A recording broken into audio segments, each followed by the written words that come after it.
Hi to all, welcome back to our channel. நம்ம சேனல்ல sister ஒருத்தர் வந்துட்டு வீடு கட்டுறதுக்காக ஒரு 10 lakhs வந்து எப்படி சேவ் பண்ணலாம் அப்படின்னு சொல்லுங்க அப்படின்னு வந்து கேட்டிருந்தீங்க. ஸோ உங்களுக்காக தான் இந்த வீடியோ. ஸோ உங்களுடைய டார்கெட் அப்படிங்கிறது ஃபோக்கஸ் அப்படிங்கிறது கிளியரா இருக்கு, ஓன் ஹவுஸ். ஸோ உங்களுடைய கோல் ஓன் ஹவுஸ். அதுக்கான டார்கெட் பட்ஜெட் வந்து பார்த்தீங்க அப்படின்னா 10 lakhs வந்து நீங்கள் கொடுத்துருக்கீங்க. ஸோ உங்களுடைய டார்கெட் அச்சீவ் பண்ணுறதுக்கான ஒரு இயர் வந்து நம்ம எடுத்துக்கணும். ஏன்னா நம்ம என்ன வாங்க போறோம், எவ்வளவுக்கு வாங்க போறோம்னு தெரிஞ்சிச்சு. அதை எப்போ வாங்க போறோம் அப்படிங்கிறது நம்மளுக்கு தெரியணும் இல்லையா? அது இருந்தாதான் நம்ம இந்த டார்கெட்டை வந்து எப்படியெல்லாம் ரீச் வந்து பண்ணலாம் அப்படிங்கிறத நம்ம யோசிக்க முடியும். ஸோ நான் உங்களுக்கு பர்சனலி சஜெக்ட் வந்து பண்றது என்ன அப்படின்னா, உங்களுடைய சேலரியோ இல்லை ஃபினான்சியல் ஸ்ட்ரக்சரோ எதுவும் தெரியாததுனால ஒரு 3 to 5 years வரைக்கும் நீங்கள் எடுத்துக்கலாம். ஒரு 3 வருஷம் இல்லைன்னா 5 வருஷத்துக்குள்ள ரெண்டுல ஏதாவது ஒரு வருஷத்துக்குள்ள நம்ம வந்து இதை அச்சீவ் பண்ணணும் அப்படிங்கறத ஒரு டார்கெட்டா எடுத்துக்கோங்க. அண்ட் பணம் அப்படிங்கிற ஒரு விஷயத்த மாசம் ஒரு பணமா நீங்க சேமிக்கிறத விட அந்த பணத்தை எப்படியெல்லாம் பெருக்கலாம் அப்படின்னு சொல்லிட்டு ஒரு பர்டிகுலர் பிளேஸ்ல இன்வெஸ்ட்மெண்ட் வந்து பண்றது அப்படிங்கிறது ஒரு பெஸ்டான ஆப்ஷன். அது வந்துட்டு ஒரு கோல்டா இருக்கலாம், எஃப்டியா இருக்கலாம், ஆர்டியா இருக்கலாம், எனிதிங். நீங்க இந்த மாதிரி விஷயங்களை வந்து நீங்க பண்ணீங்க அப்படின்னா, ஒரு எக்ஸாம்பிளுக்காக சொல்றேன், ஒரு மாசம் 10,000 நீங்க வந்து சேமிப்புக்காக வீடு கட்டுற பர்பஸ்க்காக எடுத்து வைக்கிறீங்க அப்படின்னா 1 year கழிச்சு உங்க கையில மாசம் 10,000 தான் எடுத்து வச்சிருப்பீங்க. அதே ஒரு விஷயத்துல நீங்க 10,000 ஒரு கோல்டுல கொண்டு போய் போட்டிருக்கீங்க அப்படின்னா 1 year வந்து எடுக்கும்போது ஒரு 12,000க்கு போயிருந்தா கூட 2,000 அப்படிங்கிறது உங்களுக்கு ரிட்டர்ன்ஸா வந்து உங்களுக்கு கிடைச்சிருக்கும். ஸோ அந்த மணியை வந்து எப்படி மல்டிபிள் பண்ணலாம் அப்படின்னு யோசிச்சு இன்வெஸ்ட்மெண்ட்டா கொண்டு போறது அப்படிங்கிறது ரொம்பவே ஒரு பெஸ்டான ஆப்ஷன். நீங்க சேலரியை வந்து மென்ஷன் பண்ணாததுனால ஒரு பர்டிகுலர் ஃபிகர் ஆஃப் அமௌண்ட்டை வந்து நான் இந்த இடத்துல எக்ஸாம்பிளுக்கு எடுத்துக்கிறேன். லைக் ஒரு 50,000 எடுத்துக்கிறேன். ஸோ 50,000 rupees வந்து உங்களுக்கு மந்த்லி இன்கமாக வருது அப்படின்னு சொன்னாதான் நம்மளால நம்மளுடைய குடும்பத்தையும் பார்த்துட்டு சேவிங்ஸ் அப்படிங்கிறத அந்த பர்டிகுலர் 3 to 5 yearsக்குள்ள உங்களால அச்சீவ் வந்து பண்ணுறதுக்கு வந்து முடியும். ஸோ ஒரு 30,000 rupees வந்து வீட்டு செலவுகளுக்காக எடுத்துக்கிட்டிங்கன்னா கூட 20,000 சேவிங்ஸ்க்காக கொண்டு போக முடியும். அந்த 20,000 வேற எந்த சேவிங்ஸும் இல்லாமல் முழுக்க ஒரே அந்த ஒரு கோலை நோக்கி ஓட ஆரம்பிச்சிங்க அப்படின்னா கண்டிப்பாக அது வந்து உங்களுக்கு ஹெல்ப்ஃபுல்லாக இருக்கும். சீக்கிரமாக அந்த கோலை வந்து உங்களால் அச்சீவ் பண்ண முடியும். ரொம்ப இம்பார்ட்டன்ட் என்ன அப்படின்னா, நீங்கள் எவ்வளோ சம்பாதிச்சாலும் செலவுகளை குறைக்கிறது அப்படிங்கிறது ரொம்ப முக்கியமான ஒரு விஷயம். செலவுகள் அதிகமாயிட்டே தான் இருக்குது. நான் ரெகுலராக பண்ணுற செலவெல்லாம் பண்ணிகிட்டே இருப்பேன், ஆனால் எனக்கு சேவிங்ஸ் வேணும் அப்படின்னா கண்டிப்பாக முடியாது. ஸோ செலவுகளை குறைச்சிங்க அப்படின்னா உங்களுடைய சேமிப்பு அப்படிங்கிறது இன்னொரு பக்கம் இன்க்ரீஸ் ஆகிட்டே இருக்கும். இப்போ எல்லாருக்குமே ஒரு டவுட் வரும், அப்போது 50,000 சம்பாதிக்கிறவங்க மட்டும்தான் நம்மளால வந்து வீடு அப்படிங்கிற ஒரு விஷயத்த பார்க்க முடியுமா?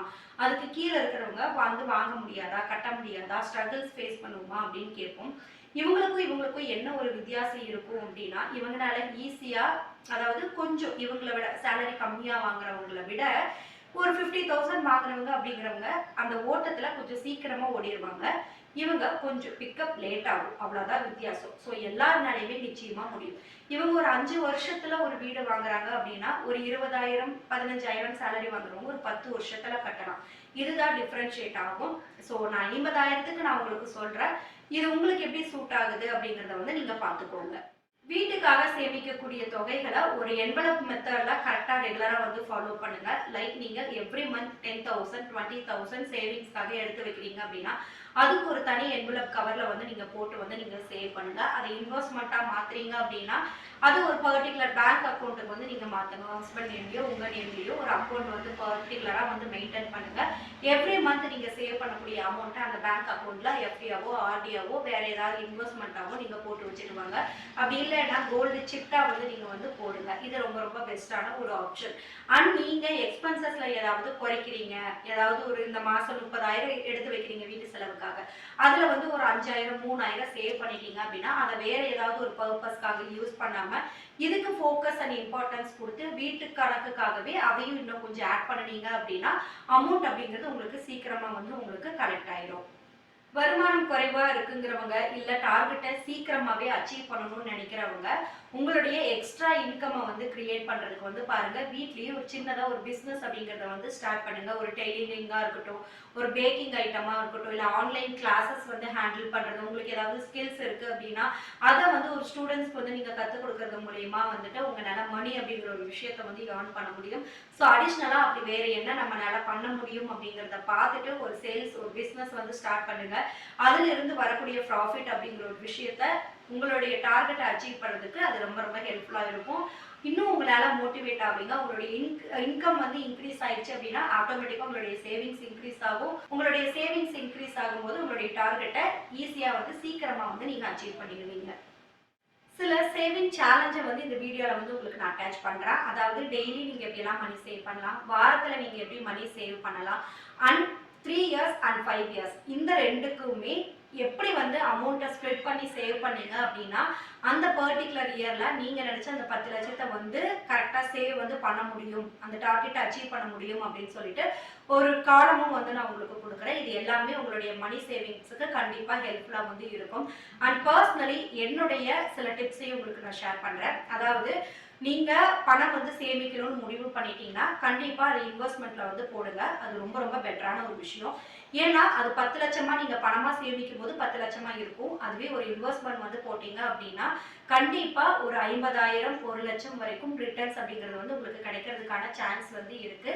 ஸோ அந்த விஷயங்களை வந்து நீங்கள் பண்ணுங்கள். அப்போ என்ன இன்வெஸ்ட்மெண்ட் பண்ணலாம், எஸ்ஐபி போடலாமா, மியூச்சுவல் ஃபண்ட் போட்டுமா, இல்லைன்னா எஃப்டி ஆர்டி போட்டுமா அப்படிங்கிற மாதிரி நிறைய கன்ஃபியூஷன்ஸ் வந்து வரும். என்னை பொறுத்த வரைக்கும் நான் சொல்லக்கூடிய விஷயங்கள் கோல்டு இஸ் த பெஸ்ட். அதுக்கு வந்து நீங்கள் நிறைய நாலேஜ் வரும், எவ்வளோ ரிட்டர்ன்ஸ் வரும், எப்போ நம்மளுக்கு வந்து ஸ்டாக் ஏறு இறங்குங்கிற எதுவுமே நீங்கள் கண்டுக்கணுங்கிற அவசியம் வந்து இருக்காது. இப்போ வந்து கோல்டு ரேட் வந்து ஹை ஆகிட்டே தான் போகுது. இப்போ நான் வீடியோ பேசிகிட்டு இருக்கிற சமயத்தில் கூட 480 ரூபாய் வந்து ரேட் வந்து இன்க்ரீஸ் ஆகிருக்கு. ஸோ அந்த மாதிரி நீங்கள் வந்துட்டு அதிகமாக ரிட்டர்ன்ஸ் தரக்கூடிய இடத்துல கொஞ்சம் சேஃப் அண்ட் செக்யூராகவும் இருக்கணும் அப்படின்னு நினச்சிங்கன்னா கோல்டு போகிறது அப்படிங்கிறது ரொம்ப ரொம்ப பெட்டர். ஒரு 3 to 5 இயர்ஸ்க்குள்ள மினிமம் இப்போ ஒரு 75க்கு போயிட்டு இருக்கு அப்படின்னா 90க்கு போனால் கூட உங்களுக்கு 70 அப்படிங்கிறது பணமாக வச்சுருந்தீங்கன்னா அமௌண்ட்டாக மட்டும்தான் இருக்கும். பேங்க்ல போட்டிருந்தீங்க அப்படின்னா கம்மியான இன்ட்ரெஸ்ட் தான் கிடைக்கும். பட் கோல்டு இன்வெஸ்ட்மெண்ட் வந்து பண்ணியிருந்தீங்க அப்படின்னா ஒரு 10,000 15,000 உங்களுக்கு சேர்ந்து வந்தால் கூட அது ஒரு நல்ல ஒரு ப்ராஃபிட்டாக இருக்கும். முடிஞ்ச வரைக்கும் நீங்கள் மாதம் சேமிக்கிற பணத்தில் வந்துட்டு 1 கிராம் அளவாவது கோல்டாக நீங்கள் வந்து வாங்கி வச்சுக்கோங்க. இப்போ மாதம் 10,000 சேமிக்கிறீங்க அப்படின்னா அந்த 10,000க்கு உண்டான கிராமா வந்து வாங்குங்க. இந்த கிராம்ஸை எல்லாத்தையுமே கம்பல்சரி காயினாக வந்து வாங்கிக்கோங்க. ஏன்னா உங்களுக்கு மேக்கிங் சார்ஜ் வந்து கம்மியாக வரும். ஜிஎஸ்டி மட்டும் பே பண்ணிங்கன்னா போதும். அண்ட் செய்கூலி சேதாரம் அப்படிங்கிற ஒரு விஷயம் வந்து வராது. ஜுவல்லாக நீங்கள் வாங்கினீங்க அப்படின்னா செய்கூலி சேதாரத்தோட நம்ம பார்க்கும்போது ரிட்டர்ன்ஸ் அப்படிங்கிறது நம்மளுக்கு கம்மியாக தான் கிடைக்கும். ஸோ முடிஞ்ச வரைக்கும் காயின்ஸாக வந்து வாங்குங்க.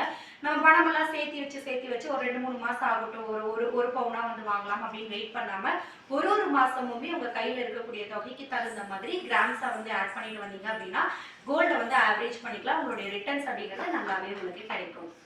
நீங்கள் வீடு கட்டும்போது அதை வந்து பிளட்ஜ் பண்ணியோ இல்லைன்னா சேல் பண்ணியோ உங்களுக்கு அமௌண்ட் தேவைப்படுறத பொறுத்து நீங்கள் பிளட்ஜ் ஆர் சேல் ரெண்டையுமே பண்ணி அமௌண்ட் அப்படிங்கிற ஒரு விஷயத்தை எடுத்துக்கலாம். உங்களுடைய வீடு அப்படிங்கிறது ஈஸியாக அச்சீவ் பண்ணிடலாம். நாங்கள் அந்த சேவிங் சேலஞ்ச் அண்ட் ஷெட்யூல் ரெண்டுமே உங்களுக்கு நான் சொல்லிடுறேன். உங்கள் டார்கெட் அமௌண்ட்டை ஈஸியாக அச்சீவ் பண்ணுறதுக்கு இந்த சேலஞ்சஸ் எல்லாமே உங்களுக்கு வந்து ஹெல்ப்ஃபுல்லாக இருக்கும். இந்த சேவிங் மெத்தடை வந்து யூஸ் பண்ணி பாருங்கள்.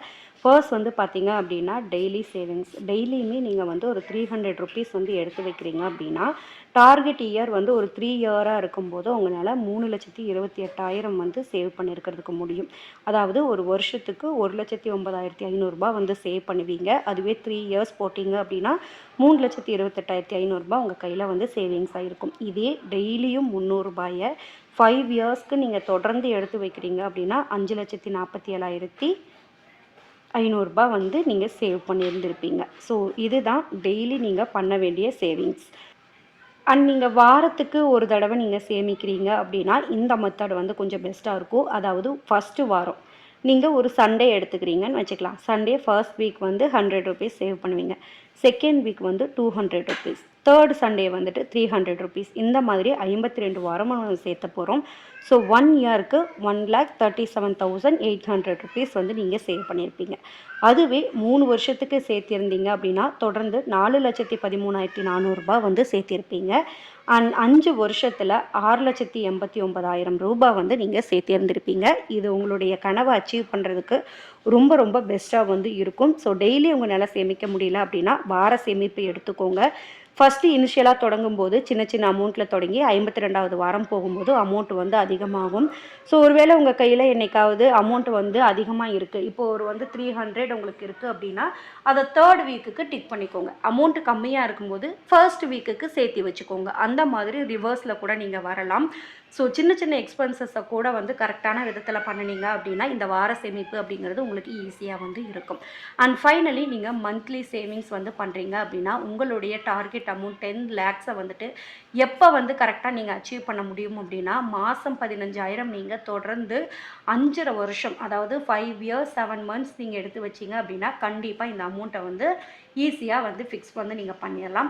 அண்ட் உங்களால் இன்னும் கொஞ்சம் அடிஷ்னலாக சேவ் பண்ண முடியும். ஸோ மாதம் 25,000 நான் சேமிக்கிறேன் அப்படின்னா 40 மாதத்தில் உங்களுடைய 10 லட்சத்தை வந்து அச்சீவ் பண்ண முடியும். அதாவது 3 years 4 months நீங்கள் ரெகுலராக சேவ் பண்ணீங்க அப்படின்னா நீங்கள் வந்துட்டு இந்த 10 லட்சத்தை ஈஸியாக வந்து அச்சீவ் பண்ணலாம். ஸோ நான் வந்து மாதம் என்னால் 15,000 25,000 சேமிக்க முடியுமா அப்படின்னா ஒரு 50,000 சம்பளம் வாங்கக்கூடியவங்களுக்கு இது வந்து சாத்தியம். ஏன்னா பாதி அமௌண்ட்டை வீட்டுக்காக எடுத்துட்டிங்கனாலும் பாதி அமௌண்ட்டை நீங்கள் வந்து ஹோம் கன்ஸ்ட்ரக்ஷனுக்காக நீங்கள் வந்து பில் பண்ணுறதுக்காக எடுத்து வைக்கலாம்.